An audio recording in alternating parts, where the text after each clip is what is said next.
एक भी व्यक्ति टेस्टिंग के बिना रहना नहीं चाहिए। आप देखिए, आपको परिणाम फटाफट मिलना शुरू हो जाएगा। 30 कांटेक्ट ट्रेसिंग से हमारा टारगेट कम नहीं होना चाहिए।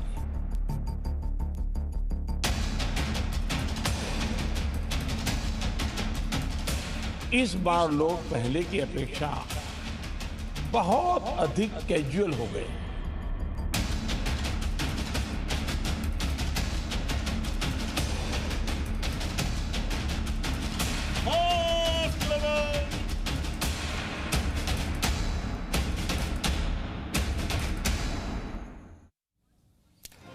तो देश में कोरोना संक्रमण ने अब तक के सारे रिकॉर्ड तोड़ दिए हैं। आज आंकड़े बहुत डराने वाले हैं। पिछले 24 घंटे में 1,45,384 ये संक्रमण के नए केस हैं, नए मरीजों की संख्या है। एक दिन में नए केस की ये अब तक की सबसे बड़ी संख्या है। 24 घंटे में 77,567 लोग ठीक भी हो गए हैं, लेकिन 794 लोगों की मौत भी हुई है। एक्टिव केस की संख्या अब रिकॉर्ड बना रही है। 10 लाख से ज्यादा एक्टिव केस भारत में हैं।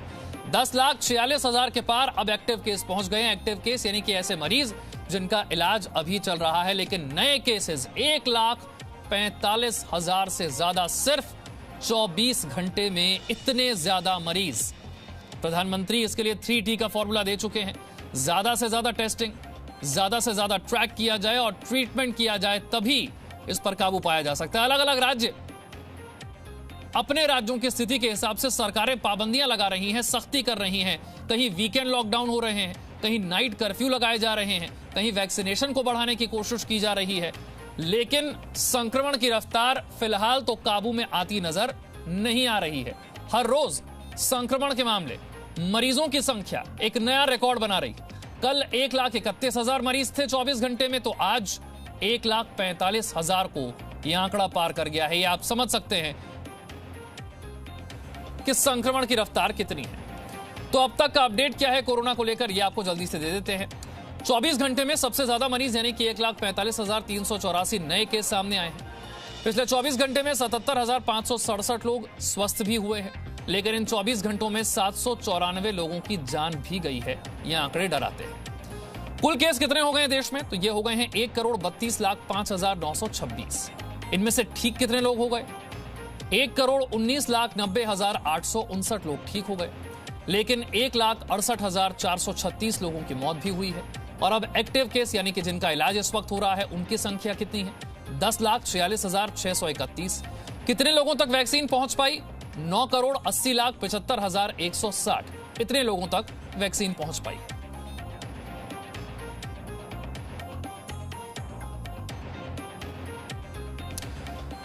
तो देश में कोरोना संक्रमण ने एक बार फिर नया रिकॉर्ड बनाया और 24 घंटे में 1,45,000 से ज्यादा मामले हैं। ये रिकॉर्ड है। 784 लोगों की कोरोना से मौत हुई है। 10,40,000 से ज्यादा एक्टिव केस हैं। कोरोना की वैक्सीनेशन को लेकर सियासत भी हो रही है। कई राज्यों ने वैक्सीन की कमी की शिकायत की है। यानी लड़ाई कोरोना से नहीं बल्कि वैक्सीन को लेकर भी अब शुरू हो गई। और इस बीच दोबारा लॉकडाउन के डर से मजदूरों का पलायन शुरू हो गया। मजदूर अपने अपने गांवों को लौटने लगे हैं। बड़े शहरों को छोड़कर गांवों की ओर लौट रहे हैं। दिल्ली के आनंद विहार रेलवे स्टेशन पर मजदूरों की भारी भीड़ दिख रही है, लेकिन महामारी के इस दौर में सबसे ज्यादा चिंता की वजह है लोगों की लापरवाही। तमाम हिदायतों के बावजूद लोग सोशल डिस्टेंसिंग का पालन नहीं कर रहे, न मास्क लगा रहे हैं। ऐसे में कोरोना से जंग कैसे जीती जाएगी, ये बड़ा सवाल है। देश के अलग अलग शहरों से मेरे सहयोगी मेरे साथ जुड़ रहे हैं। सबसे पहले मुंबई का रुख करते हैं। रुचा वजह मेरे साथ है। रुचा, देश के आधे से ज्यादा मामले महाराष्ट्र से हैं। आज की अगर हम बात करें मुंबई की, महाराष्ट्र की स्थिति क्या है?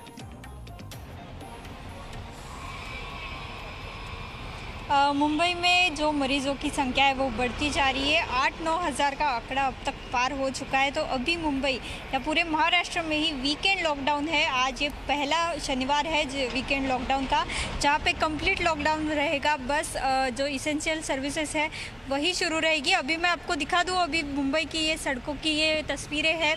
ये ओपेरा हाउस है गिरगांव का, जिसके सामने का ये चौक है। महत्वपूर्ण ये रास्ता है जहाँ पे हर रोज़ भीड़ रहती है, लेकिन आज अगर अगर देखा जाए तो पिछले साल की लॉकडाउन की याद दिलाता है ऐसे रास्ते ये यहाँ पे दिख रहे हैं। सिर्फ केमिस्ट की दुकानें शुरू है, जो इसेंशियल सर्विसेज है वही लोग रास्ते पे है। एक तरफ देखा जाए तो पुलिस की ये नाकाबंदी जारी है। जो लोग बेवजह बाहर आ रहे हैं उनकी वो इंक्वायरी कर रहे हैं, क्यों आए हैं, उनको घर भेज रहे हैं। तो मुंबई की स्थिति अगर देखी जाए तो आज और कल जो लॉकडाउन है वो मुंबईकर को उसका पालन करना है, घर से बाहर निकलना नहीं है, क्योंकि 8-9 हज़ार के पार मुंबई के आंकड़े चले गए हैं। वैक्सीन को लेकर हमने देखा काफी सियासत हो रही थी, कई जगह पर बताया गया कि वैक्सीनेशन के लिए केंद्र ही बंद कर दिए गए हैं, वहां वैक्सीन नहीं है। आज की स्थिति क्या है? आज दोपहर 12 से वैक्सीनेशन सेंटर शुरू होने वाले हैं, वहाँ पे वैक्सीन आ गई है। तो जो कल हुआ था, कल केंद्र बंद हो गए थे क्योंकि वैक्सीन ही वहाँ पे ख़त्म हो गई थी, लेकिन कल रात तक महाराष्ट्र के पास वैक्सीन आ गई, वो हर एक केंद्र पे पहुँचाई गई और आज दोपहर 12 से अब हर एक केंद्र शुरू होगा। अभी तक प्राइवेट हॉस्पिटल में ये वैक्सीन नहीं गई है, तो आज वो नहीं हो, प्राइवेट हॉस्पिटल में वैक्सीनेशन नहीं होगा, लेकिन जो सरकारी केंद्र है वहाँ पे सभी जगह दोपहर 12 से 5 बजे तक वैक्सीन किया जाएगा। कुछ जगह 8 बजे तक ये वैक्सीनेशन होगा, ऐसी इन्फॉर्मेशन मिली है। और दूसरी तरफ आज मुख्यमंत्री उद्धव ठाकरे जी ने एक बैठक भी बुलाई है, जहाँ पे कल से एक पूरे वीक तक लॉकडाउन हो सकता है, इस पे चर्चा होगी, क्योंकि अगले वीक ढेर सारी छुट्टियां भी आने वाली है। तो अगले वीक पूरा लॉकडाउन किया जा सकता है, किया जाएगा, या उससे क्या होगा, ये सभी बातें वो ठीक है, मैं आपके पास लौटूंगा। दिल्ली से मेरे साथ ब्रह्मप्रकाश है। ब्रह्मप्रकाश, दिल्ली की स्थिति क्या है जब देश में 1,45,000 से ज्यादा मामले हर रोज आ रहे हैं? देश की राजधानी की स्थिति क्या है? देखिए, दिल्ली में भी जैसे देश के बाकी हिस्सों में बढ़ रहे हैं उसी तरह से संक्रमण के मामले बढ़ गए हैं। लगातार दिल्ली में हर दिन अगर औसतन देखें तो 1 से 1,5 हजार मामले हर दिन बढ़ोतरी हो रही है और आप देखिए कि अब 8,000 के ऊपर हर दिन मामले आने लगे हैं दिल्ली में।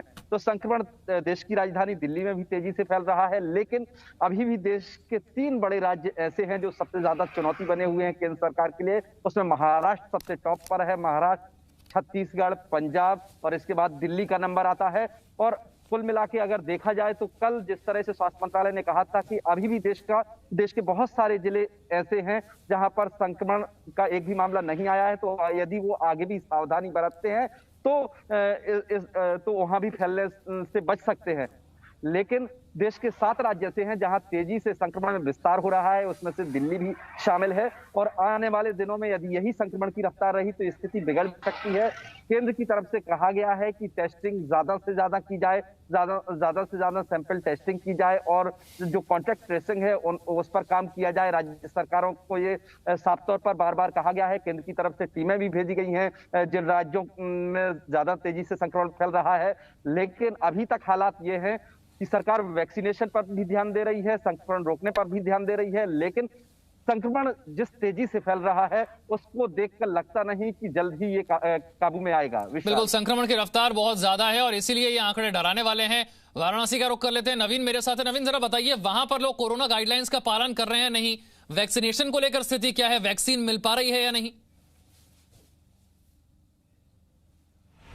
जी, अगर वाराणसी की बात की जाए तो वाराणसी में फिलहाल कोविड के अगर मामलों की बात की जाए तो बीते 24 घंटे में 929 मामले आ गए हैं और एक्टिव मरीजों की संख्या 4404 हो चुकी है, जो डराने वाला आंकड़ा लगातार वाराणसी में आ रहा है। जिसको देखते हुए प्रशासन ने वाराणसी में नाइट कर्फ्यू भी लगाया है, लेकिन नाइट कर्फ्यू का असर फिलहाल होता हुआ देखने को नहीं मिल रहा है। मुख्यमंत्री भी कल वाराणसी के दौरे पर थे और लगातार जिस तरह से स्थिति वाराणसी में बिगड़ रही है उसको कंट्रोल करने के लिए मुख्यमंत्री ने स्वास्थ्य विभाग के अधिकारी और जिला प्रशासन के साथ बैठक की जिसमें यह निर्णय निकला, निर्देश दिया सीएम ने कि जिस तरह से कोरोना काल बीता, जो कोरोना 2020 का कोरोना काल है, उस कोरोना काल में जिस तरह से हॉस्पिटल की सुविधाएं थी उस सुविधाओं को भी फिर से सुचारू कर दिया जाए ताकि मरीजों को ना परेशानी हो। इसके साथ साथ सख्ती बरतने का भी आदेश सीएम द्वारा दिया गया, क्योंकि सीएम जिस तरह से लोग लापरवाही सड़क पर वाराणसी में देखने को मिल रही है, लोग बिना मास्क के देखने को मिल रहे हैं, सोशल डिस्टेंस की खुले रूप से वाराणसी में अवहेलना की जा रही है, उस पर सीएम ने सख्ती बरतने के लिए प्रशासन को कहा, क्योंकि प्रशासनिक सख्ती नहीं है, लिहाजा लोगों के बीच में कोविड कोविड का जो डर है वो खत्म हो गया है। लोग निधड़क होकर सड़क पर देखने को मिल रहे हैं, बिना मास्क लगाए लोग देखने को मिल रहे हैं। इसी को देखते हुए शायद यही वजह है कि जिस तरह से वाराणसी में लगातार कोविड के मरीजों की संख्या में इजाफा हो रहा है, क्योंकि लगातार लोगों की लापरवाही बड़े पैमाने पर सड़क पर देखने को मिल रही है। सीएम ने भी सख्ती करने का आदेश दिया है प्रशासन का, क्योंकि लोग नाइट कर्फ्यू के दौरान भी लोग सड़कों पर देखने को मिल रहे हैं। जब सीएम के आदेश के बाद कल वाराणसी के सड़कों पर पुलिस की टीम नजर जरूर आई और सख्ती भी देखने को मिली। जो लोग बाहर निकल रहे थे उनसे रोकताक की जा रही थी, पूछताछ पुलिस द्वारा की जा रही थी। प्रशासन की तरफ से सख्ती की जा रही है, सरकारें जो है वो पाबंदियां लगा रही है। लेकिन डॉक्टर DR राय, जब 1,45,000 केस 24 घंटे में आ रहे हों, ऐसी स्थिति में यहां से आगे का रास्ता क्या है? क्या रणनीति होनी चाहिए भारत की कोरोना को हराने के लिए? विशाल जी, वाकई में बड़ी दयनीय स्थिति हो गई है हमारे देश की। जिस ढंग से हमने 2020 के अंदर कोरोना के ऊपर विजय पाई थी, उस सब के ऊपर पानी फेर दिया गया है। हम लोगों को यूरोप के अंदर ये सारी खबरें आ रही थी कि सेकंड वेव बड़ी इन्फेक्शियस है और बड़ी घातक है, बहुत तेज फैल रही है।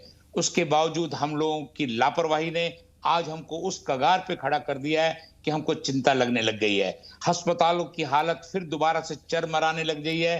सड़कों के ऊपर दवाई की दुकानों के ऊपर लाइनें लग गई हैं।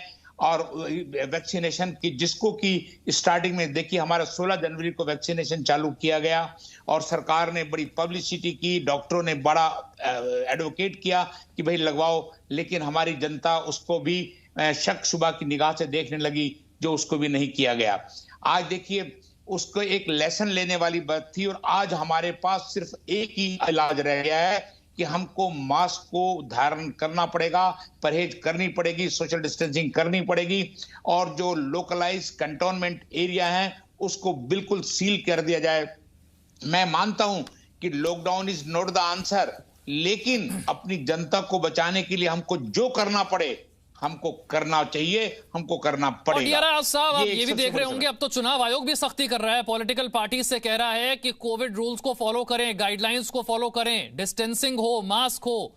ये भी पॉलिटिकल पार्टीज को भी ध्यान रखना पड़ेगा।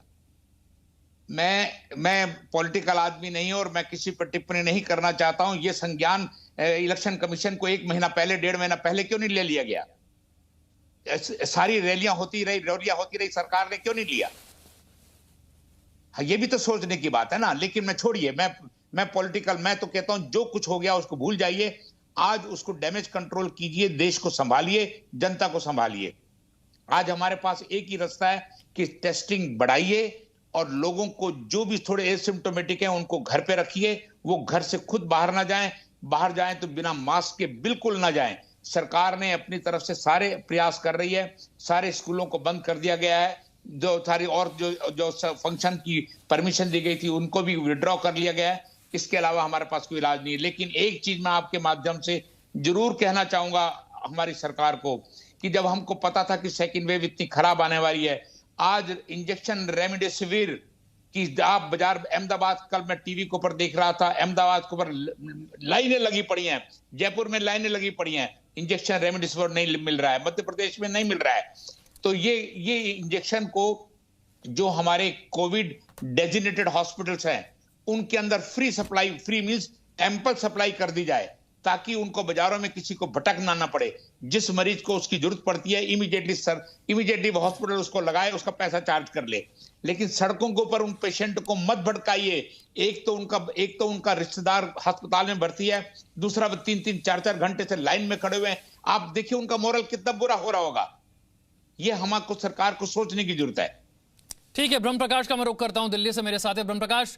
रेमडेसिविर की कमी का सच क्या है? वैक्सीनेशन को लेकर अलग अलग राज्यों की स्थिति क्या है? क्योंकि कई राज्य कह रहे हैं कि उनके पास वैक्सीन नहीं है, केंद्र सरकार कह रही है वैक्सीन की कोई कमी नहीं है। सच्चाई क्या है? देखिए विशाल, कल मैं जब स्वास्थ्य राज्य मंत्री अश्विनी चौबे का इंटरव्यू कर रहा था, उन्होंने ये बात बताई जी न्यूज को। उन्होंने कहा कि देश में अभी भी वैक्सीनेशन की कमी नहीं है। केंद्र सरकार की तरफ से कल एक बार फिर ये कहा गया, जो आंकड़े दिए गए हैं केंद्र सरकार की तरफ से, उसमें कहा गया है कि 1,06,00,000 देश में सबसे ज्यादा वैक्सीन की डोज महाराष्ट्र को दी गई है, 1,05,00,000 डोज गुजरात को दी गई है और 1,04,00,000 डोज राजस्थान को दी गई है। ये 3 राज्यों के आंकड़े थे। इसके अलावा स्वास्थ्य मंत्रालय की तरफ से जो दावा किया गया कि 2 करोड़ वैक्सीन की डोज स्टॉक में है और 1.5 करोड़ वैक्सीन की डोज पाइपलाइन में है, यानी लगभग 3.5 करोड़ डोज आप मान लीजिए कि अगले 1 सप्ताह या 2 के लिए है। तो ऐसी स्थिति अगर जो स्वास्थ्य मंत्रालय जिस तरह से आंकड़े दे रहा है, डेटा दे रहा है, स्वास्थ्य मंत्री बोल रहे हैं, स्वास्थ्य मंत्रालय के अधिकारी बोल रहे हैं, उनके मुताबिक तो देखिए क्राइसिस नहीं है वैक्सीन की, और जिस प्रक्रिया के तहत इसको चलाया जा रहा है उसमें वैक्सीन उपलब्ध हो रही है। हालांकि मैं आपको बता दूं, ग्रुप ऑफ मिनिस्टर्स की कल जो बैठक हुई थी उसमें प्रोडक्शन बढ़ाने को लेकर भी चर्चा हुई कि जो वैक्सीन की डोज है, जो प्रतिदिन उत्पादन है, उसका उत्पादन बढ़ाया जाए, चाहे सीरम इंस्टीट्यूट की कोविशील्ड हो या फिर भारत बायोटेक की कोवैक्सीन हो। तो दोनों का ही उत्पादन बढ़ाने को लेकर भी केंद्र सरकार में कल GOM में चर्चा हुई और उस पर काम सरकार कर रही है। लेकिन अभी ऐसी कोई क्राइसिस नहीं है, ये केंद्र की तरफ से कहा जा रहा है। हालांकि आपको ये भी बता दूं कि कई राज्यों से कल इस तरह की खबरें आई कि कई जो वैक्सीनेशन सेंटर हैं वो इस वजह से बंद कर दिए गए क्योंकि वहां पर वैक्सीन उपलब्ध नहीं थी। दिल्ली NCR में, गाजियाबाद और नोएडा में भी कुछ जगह से इसी तरह की खबरें आई हैं। लेकिन सरकार उत्पादन बढ़ा रही है वैक्सीन की डोज का। हमें सबसे महत्वपूर्ण बात विशाल ये है कि जिस तरह से 1.5 महीने में एकदम से इस महामारी का जंप हुआ है, सरकार ने भी शायद इस तरह से नहीं सोच रखा था कि इस तेजी से फिर से महामारी फैलेगी, क्योंकि मध्य फरवरी में कहां 8,000 संक्रमण के मामले थे और कहां अब देखिए। ठीक है, संक्रमण की रफ्तार लगातार बढ़ रही है और सबसे ज्यादा देश में अगर कहीं संक्रमण बढ़ रहा है तो वो महाराष्ट्र है और वहां कई तरह की सख्ती की गई है, कई तरह की पाबंदियां लगाई गई हैं। इसे लेकर लोग क्या कह रहे हैं ये आपको सुनवाते हैं। हम इस समय मौजूद है मुंबई के दादर इलाके में और अगले 2 दिन तक मुंबई पूरी तरीके से लॉकडाउन हो चुका है। आपको बताया कि जिस तरीके से कोरोना के मामले लगातार दुगनी तेजी से बढ़ रहे थे, उसी को देखते हुए राज्य सरकार ने बीते रविवार नई SOPs जारी की थी, जहां एक तरफ उसमें कहा गया था कि सोमवार से शुक्रवार तक नाइट कर्फ्यू रहेगा, वही दूसरी तरफ शनिवार और रविवार को पूरी तरीके से लॉकडाउन लगा दिया गया था। हालांकि आपको बताऊं कि इस दौरान एसेंशियल सर्विसेज से जो लोग जुड़े हैं वो उसकी सेवाएं प्रभावित नहीं होगी। आप देख सकते हैं कि ये दादर का नजारा है और जहां तक आपकी नजर जाएगी सब कुछ आपको बंद ही बंद नजर आ रहा होगा। कमोबेश ये जो स्थिति है वो पुराने साल की तरह अब हमें लग रही है। पुराने साल वाली स्थिति जो है एक बार फिर से लौटती हुई लग रही है। जिस तरीके से महाराष्ट्र में कोरोना के मामले दुगनी तेजी से बढ़ रहे हैं, उसी को देखते हुए राज्य सरकार ने ये निर्णय लिया है। और न सिर्फ दुकानें बल्कि अब जो पिलग्रिमेज है वो देवस्थल है वो भी बंद है। ये दादर का सिद्धिविनायक का मंदिर है। आप देखिए कि कोरोना के बढ़ते हुए मामले को देखते हुए मंदिर प्रशासन की तरफ से ये निर्णय लिया गया है कि अगले आदेश तक इसे भी बंद रखा जाए। आपको बताया कि जिस तरीके से मामले बढ़ रहे हैं, वैसे में एक जो खबर ये है कि जो वैक्सीन है उसकी भी कमी आ रही है और सरकार जो है वो लगातार कह रही है, राज्य सरकार, कि वैक्सीनेशन की डोज की कमी आ रही है और अगर पर्याप्त मात्रा में अगर वैक्सीनेशन नहीं मिलता है तो वैक्सीनेशन डोज को भी बंद करना पड़ेगा। कई सारे मुंबई और मुंबई के आसपास के जगह हैं जहां पे वैक्सीनेशन को पहले ही बंद कर दिया गया है। इतना ही नहीं कि अगर इस लॉकडाउन से जो है अगर मामले कंट्रोल में नहीं आते तो राज्य सरकार को एक बार फिर से मुंबई में पूरी तरीके से लॉकडाउन लगाना पड़ेगा। कैमरामैन शंकर टिमल्ला के साथ किशोर ठाकुर, ZDS मुंबई। बहुत बहुत शुक्रिया डॉक्टर DR राय हमारे साथ चर्चा में जुड़ने के लिए। ब्रह्म प्रकाश और रुचा, आपका भी बहुत बहुत शुक्रिया इस जानकारी के लिए। तो कोरोना के मामले हर रोज नया रिकॉर्ड बना रहे हैं, लेकिन हमें याद रखना होगा कि अगर हमने पहली लहर को बिना किसी वैक्सीन के हरा दिया था तो सावधानी रखकर दूसरी लहर पर भी भारत जरूर काबू पा सकता है। एक छोटा सा ब्रेक।